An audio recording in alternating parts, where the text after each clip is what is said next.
मेरा पति हर इतवार को मुझे दुल्हन की तरह तैयार करता और बहुत ही छोटी ड्रेस पहनने के लिए देता। उस ड्रेस में मेरा सारा जिस्म दिखता था। और फिर मेरा पति रात को अपने दोस्तों के साथ मिलकर सारी रात मेरे साथ बारी बारी से आते और मेरे जिस्म के साथ।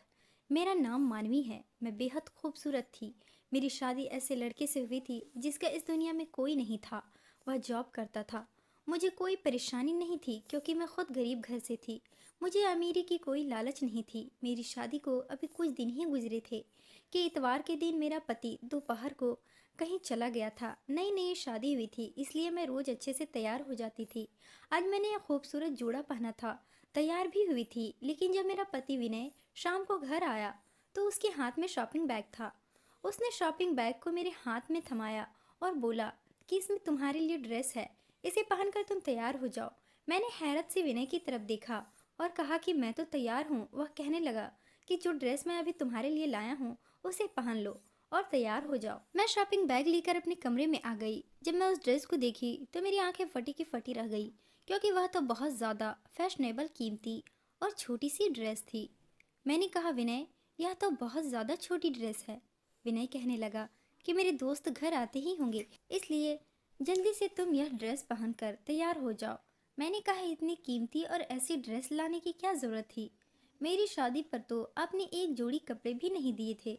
वह कह रहे थे कि मेरे पास पैसे नहीं थे। मैंने ज़्यादा बहस नहीं किया, वह ड्रेस पहन लिया। वैसे भी मैं दिखने में बहुत खूबसूरत थी। उस छोटी ड्रेस ने तो मेरी खूबसूरती में चार चांद लगा दिए थे। मैंने मेकअप टच करने के बाद अपने बालों का जूड़ा बनाना शुरू किया तो मेरे पति कमरे में आ गए। मेरे करीब आकर मुझे सर से पैर तक देखा, फिर कहने लगे कि बाकी सब तो ठीक है, अपने बाल खुले रहने दो, और भी ज़्यादा खूबसूरत लगोगी। विनय की बात पर मैंने अपने बाल खुले छोड़ दिए। मैं बिल्कुल तैयार थी। मैंने बालों को कंघी किया और अलमारी से बड़ी सी चुन्नी निकालने लगी ताकि खुद को लपेट सकूं। यह देखकर विनय ने मुझे फौरन से टोक दिया। कहने लगा कि क्या कर रही हो तुम, इतनी सुंदर सी ड्रेस का सारा लुक खराब हो जाएगा। मैंने कहा, विनय, मैं इतनी छोटी ड्रेस में तुम्हारे दोस्तों के सामने नहीं जा सकती।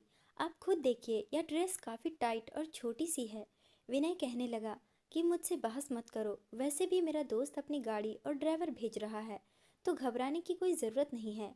कुछ ही देर में विनय के नंबर पर किसी की कॉल आई थी। कहने लगा, हाँ, हम लोग तैयार हैं। फिर मुझसे कहने लगा कि चलो, ड्राइवर आ गया है। मेरा पति एक मिडिल क्लास फैमिली से ताल्लुक़ रखता था। मेरा ताल्लुक़ भी ऐसे ही घराने से था। मैं जानती थी कि मेरा पति ज़्यादा पैसा नहीं कमाता है। उनके पास कोई महंगी गाड़ी नहीं थी, एक पुरानी सी बाइक थी। घर भी छोटा था। शादी की रात उसने मुझसे कह दिया था कि उसकी तनख्वाह बहुत कम है, बस इतनी ही है कि महीना बाद में ख़त्म होगा और पैसे पहले। मैंने भी कोई ऐतराज़ नहीं किया था। शादी के उन दिनों मैंने भी अलग से कोई भी फरमाइश नहीं की थी। मैं अकेले ही रहती थी, छोटा सा फ्लैट था। मैंने शादी के अगले ही दिन से ही सब कुछ संभाल लिया था। मुझसे कहता था कि मैं शादी पर बहुत खर्च हो गया है, इसलिए मैंने तुम्हारे लिए कपड़े भी नहीं खरीदे हैं। और मुझे हैरत हो रही थी कि जब ज़्यादा पैसे की कोई गुंजाइश नहीं थी तो इतनी कीमती ड्रेस खरीदने की क्या ज़रूरत थी, वह भी बस एक पार्टी में जाने के लिए। यह तो बहुत ही कीमती ड्रेस था। कम से कम उसकी कीमत 20 से 25 हज़ार थी। क्या ज़रूरत थी इतना खर्च करने की? थोड़ी देर बाद विनय की दोस्त का ड्राइवर आ चुका था। हम दोनों गाड़ी में बैठ गए। वह गाड़ी खूबसूरत इलाके के बड़े से बंगले के सामने खड़ी हुई थी। घूमते ही फौरन वॉचमैन ने दरवाज़ा खोला था। पार्किंग एरिया में उस वक्त 4 गाड़ियां पहले से मौजूद थी और पांचवी हमारी थी। साइड में बना बगीचा भी बहुत ज़्यादा कीमती और खूबसूरत फूलों से सजाया हुआ था, लेकिन वहाँ पर इतनी लाइटिंग नहीं थी जैसे कि पार्टियों में होती है। विनय ने मेरा हाथ पकड़कर मुझे अंदर बंगले में लेकर गए। मेरी ड्रेस काफ़ी टाइट थी और उस पर सितम यह थी कि दुपट्टा भी नहीं था। जैसे मैं अंदर गई तो अंदर सिवाय मर्दों के कोई भी नजर नहीं आया। वहाँ कोई भी औरत मेरे अलावा नहीं थी। यह देखकर मैं बुरी तरह से नर्वस हुई थी। यह कैसी पार्टी थी जहाँ सारे मर्द ही थे, औरत नहीं, और यह सिर्फ मर्दों की पार्टी थी। तो फिर विनय मुझे यहाँ लेकर क्यों आए थे? उन हट्टे कट्टे आदमी को देखकर मैं अपने पति के साथ ही रही। मैंने कहा, विनय, यहाँ तो कोई भी औरत नहीं है। वह कहने लगा कि यह सब शादीशुदा नहीं है, तो जाहिर सी बात है उनकी बीवी कहाँ से आ सकती है। विनय मुझे अपने दोस्तों से मिलवाने लगे। मुझे हैरत का झटका उस वक्त लगा जब विनय ने मेरा इंट्रोडक्शन अपने दोस्तों से करवाया। हाथ मिलाने के बहाने से मेरे सामने अपना हाथ बढ़ाने लगे। मैं यह देखकर पीछे आती थी। यह कौन सा तरीका था? मुझे विनय के दोस्त कुछ अच्छे नहीं लग रहे थे।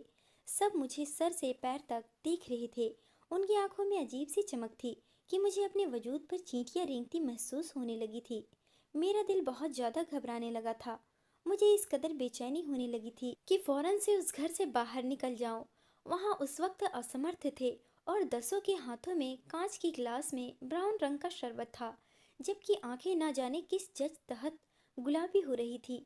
ऐसा महसूस हो रहा था जैसे नशे की हालात में हो। मैं बहुत घबराई हुई थी, इसलिए विनय के पीछे जाकर खड़ी हो गई। मैंने कहा, विनय मुझे नहीं रुकना, मुझे अब घर जाना है। मुझे बहुत अजीब लग रहा, मुझे घर छोड़ आओ। वह कहने लगा, तुम्हें क्या हो गया है? क्या लड़कों की महफिल में नहीं जाती हैं लड़कियां? मुझे घबराने वाली लड़कियों से सख्त नफरत है। मुझे कूल मिजाज की लड़कियां पसंद है जो हर महफिल में जा सके और एंजॉय कर सके। इसलिए डरपोक लड़कियों की तरह एक्टिंग करना बंद करो। यह कहकर उन्होंने मेरे बाजू से पकड़कर खुद के पीछे से बगल में किया था। मैं तो विनय का रवैया देखकर हैरान रह गई थी। मेरी आंखों में आंसू भर आए थे। इससे पहले रो देती।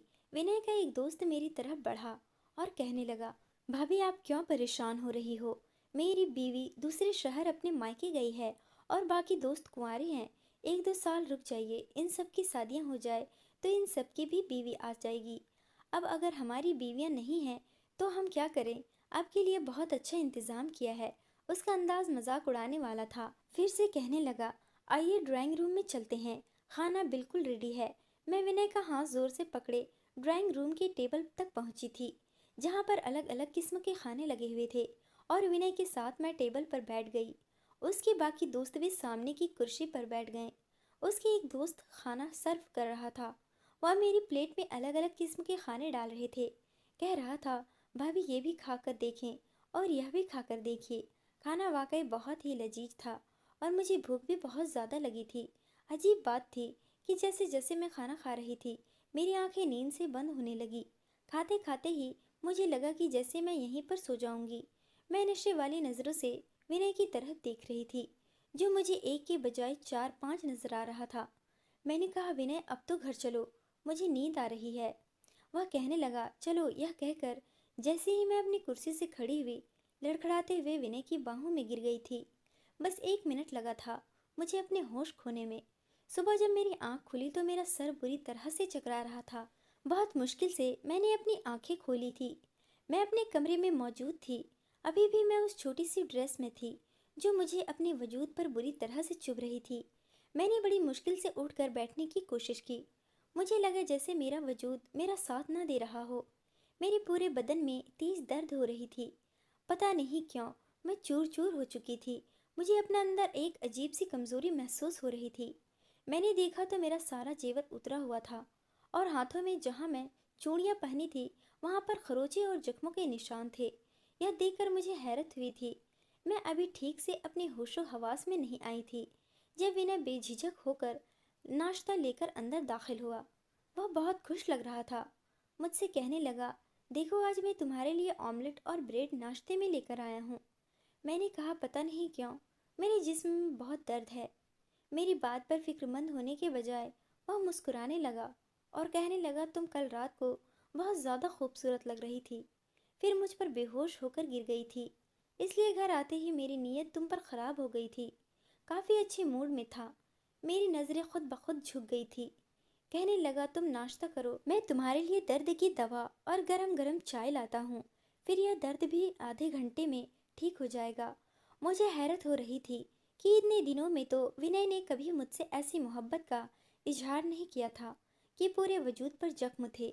बहरहाल अगले रोज तक मैं काफ़ी ठीक हो गई थी, लेकिन मैं नहीं जानती थी कि यह सिलसिला रोज ही चलता रहेगा। अगले इतवार को भी विनय ने एक नई ड्रेस ला कर दी। कहने लगा, तैयार हो जाओ, दोस्त के घर पार्टी में जाना है। और फिर उसी दोस्त के बंगले में मुझे ले गया। इस बार तो उसके दोस्त मुझसे पहले से ज़्यादा फ्री होने लगे। कहने लगा, भाभी आपकी हुस्न के तो हम दीवाने हो गए हैं, और विनय तो बहुत खुशनसीब है कि उसे आप जैसी बीवी मिली है। मुझे विनय के दोस्तों के मुंह से इस तरह की तारीफें बुरी लगी थी। मैंने गुस्से से उन्हें घूर कर देखा तो अजीब सी हंसी हंसने लगे थे। मैं सोच चुकी थी कि घर जाते ही विनय से कहूंगी कि मैं आइंदा आपके उस दोस्त के घर नहीं जाऊंगी। मुझे आपके दोस्तों का इस किस्म की घटिया मजाक बिल्कुल पसंद नहीं थी। इस बार भी मेरे साथ यही हुआ था। जैसे ही मैंने खाना खाया मुझे नींद आने लगी। फिर मैं बेहोश हो गई। अगले दिन फिर मेरा जिस्म दर्द से चूर था। लेकिन मैंने एक बात नोटिस की थी कि विनय बहुत खुश रहता था। घर पर फल भी लाने लगा था। वैसे भी बड़े खुले हाथ से खर्च कर रहा था। हालांकि उसकी तनख्वाह इतनी ज़्यादा नहीं थी, फिर वह रोज रोज ही ऐशो आराम से कैसे हो रही थी। घर आते हुए वह रोजाना अच्छे से होटल का खाना साथ लाता था। मुझसे कहता था कि कोई ज़रूरत नहीं है तुम्हें किचन में खाना बनाने की, तुम्हारा खूबसूरत हुस्न कहीं काला न पड़ जाए। कभी कभी तो मुझे विनय की बातें बड़ी अजीब सी लगती थी। मैंने कहा कि हर औरत घर का काम करती है, मुझे भी अच्छा लगता है कि मैं आपके लिए खाना बनाऊं और आपका काम करूं। वह कहने लगा कि नहीं, तुम बस अपने हुस्न का ख्याल रखा करो, इसे निखारा करो, खुद को सजाया संवारा करो। तुम नहीं जानती कि तुम्हारा हुस्न और खूबसूरती मेरे लिए कितना कीमती है। मेरा हाथ थामे हुए मुझसे मोहब्बत भरी बातें करने लगा। कहने लगा, क्या तुम जानती हो तुम्हें पाने के लिए मैंने कितने पापड़ बेले हैं। यह बात सुनकर मुझे हैरत हुई थी, क्योंकि हमारा रिश्ता तो एक रिश्ते कराने वाली आंटी के जरिए से हुआ था।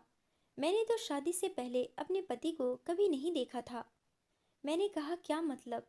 मेरी बात पर वो हंसने लगा। कहने लगा, मैं तुम्हें एक दिन बाजार में देखा था और देखते ही तुम पर फिदा हो गया था। वहीं से मैंने तुम्हारा पीछा करना शुरू कर दिया था। तुम्हारा घर देखा, फिर मालूम हुआ कि तुम्हारी माँ तुम्हारे लिए रिश्ता देख रही है। यकीन करो, यह सुनकर तो मुझे बहुत डर लगा था कि कहीं मैं तुम्हें खो ना दूँ।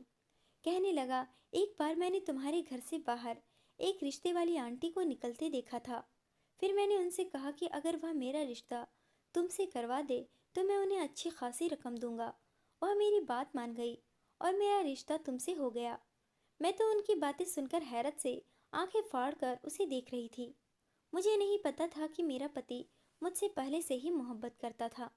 मेरे लिए उसने इतना सब कुछ किया। मेरे दिल में विनय की और भी मोहब्बत की कदर बढ़ गई थी। लेकिन मैं नहीं जानती थी कि सच तो कुछ और ही था। इस इतवार को जब मुझे विनय ने फिर से कीमती ड्रेस लाकर दी तो मैंने कहा, नहीं, मुझे आपके किसी दोस्त की दावत पर नहीं जाना। मेरी बात सुनकर उसके चेहरे के अंदाज एकदम से बदले थे। मुस्कुराहट गायब हो गई थी और चेहरे पर गुस्सा आ गया था। कहने लगा, क्या मतलब तुम्हारा। वह लोग इतनी चाहत से तुम्हें बुलाते हैं। मैंने कहा, मुझे वहाँ नहीं जाना है। ना जाने कैसा खाना मुझे खिलाते हैं कि खाते ही मुझे नींद आ जाती है और सुबह मेरी हालात बहुत बुरी होती है। 2 दिन तो मैं चलने फिरने से भी महरूम हो जाती हूँ। वहाँ पर सिर्फ आदमी होते हैं। मेरा वहाँ क्या काम। आपको जाना है, अपने दोस्तों के साथ वक्त गुजारना है तो आप जाइए, पार्टी कीजिए, मुझे कोई परेशानी नहीं होगी। लेकिन मैं नहीं जाऊँगी। यह कहकर मैं अपने बेड पर बैठ गई। मैं नहीं जानती थी कि मेरा इनकार मुझे इतना महंगा पड़ सकता है। विनय बहुत गुस्से से मेरे पास आया, मेरा बाजू पकड़कर पूरी तरह दबोच लिया। कहने लगा, अब तक तुमने मेरी मोहब्बत देखी है, गुस्सा नहीं देखी हो। इसलिए बेहतर यही है कि तुम्हें इनकार नहीं करना चाहिए। अगर तुमने मेरी किसी बात से भी इनकार किया तो तुम नहीं जानती कि मैं गुस्से का कितना पागल इंसान हूँ। वह कोई इतनी बड़ी बात तो नहीं थी जो मैंने उससे कही थी, लेकिन विनय का गुस्सा तो यूं था जैसे मुझे जान से ही मार डालेगा। अपनी लाल आंखों से वह मेरी आंखों में देख रहा था, बड़े गुस्से से कह रहा था। मेरा दिल तो अपने पति का यह रूप देखकर कांप गया था। मैंने फिर कोई खिलाफत नहीं की और वहां चली गई। लेकिन मुझे यह सब अच्छा नहीं लग रहा था।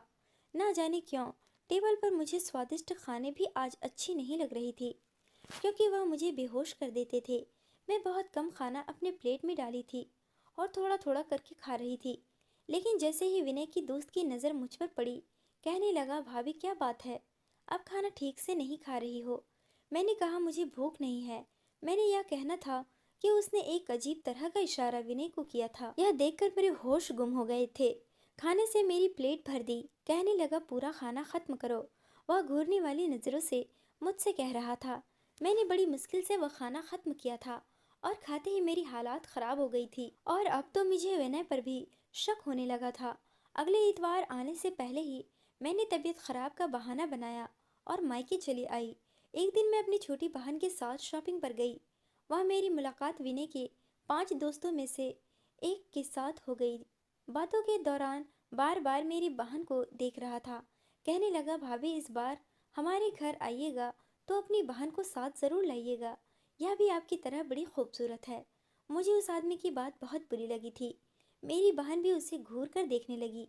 मैंने कहा, आपको तमीज नहीं है क्या बात करने की? मेरा लहजा तेज हो गया था। आसपास गुजरने वाले लोग भी इकट्ठा हो गए। यह देखकर उस आदमी को भी गुस्सा आ गया। कहने लगा, तमीज का मतलब पता है तुम्हें? हम औरत देखकर तमीज करते हैं और तू इस काबिल नहीं कि तेरी इज्जत और तमीज की जाए। मैंने कहा कि जुबान संभाल कर बात करो। वह कहने लगा, क्यों सच बहुत बुरा लग रहा है तुम्हें? तुम 2 टके की औरत हो और मुझसे तमीज़ की बात कर रही हो।